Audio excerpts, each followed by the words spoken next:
Good morning. Ayan, nakapagtanim ako dito sa Australia ng talbos kamote kasi mahal ang talbos kamote dito. So ayan, nakapag-harvest na ako. Ayan.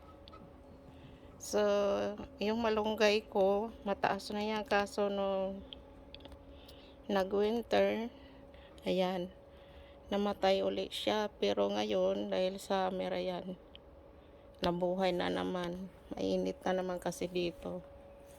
Pag taglamig, ayan, namamatay.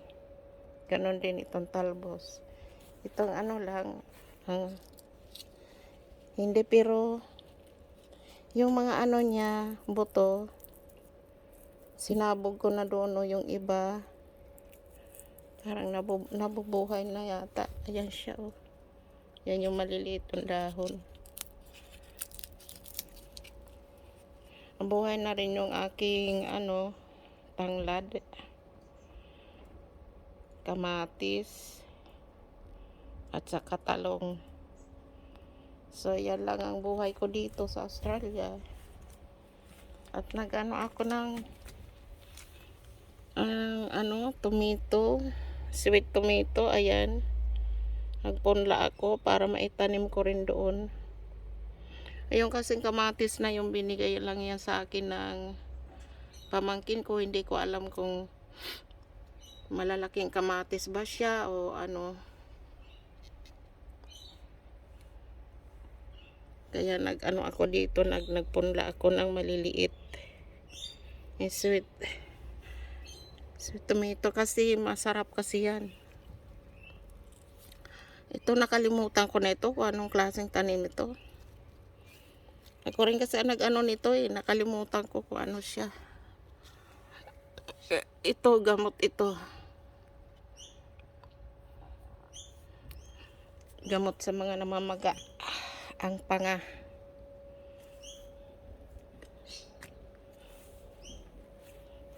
Ang dami kong tanim dito dati kaso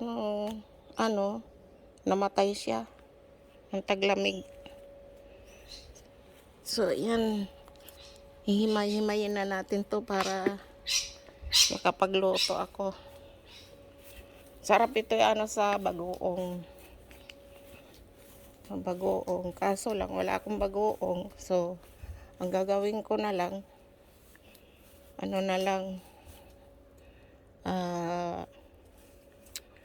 toyo.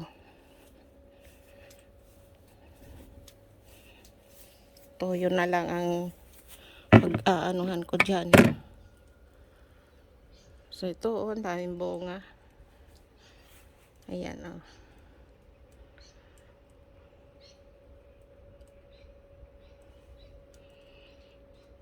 Nakapanguha na dito yung pamangkin ko isang araw.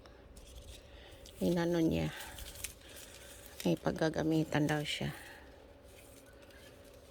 So, ayan. Aalisahan na kami ngayon ang pamangkin ko kaso wala kasing kasama itong isa kong apo dito. Kasi may mga trabaho na yung magulang. Ay, hindi na lang ako sumama. Kawawa naman. Wala siyang kasama.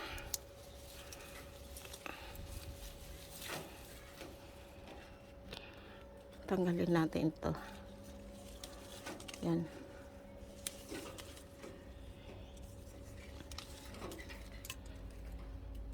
Ito pa. Mga sira-sirang dahon. Ayan.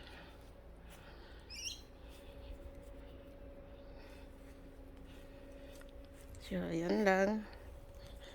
Mga kananay, mga karels, thank you for watching. Ito nilabhan ko hapon. Pwede ko na itong tanggalin. Tuyo na. So, yan. Thank you for watching.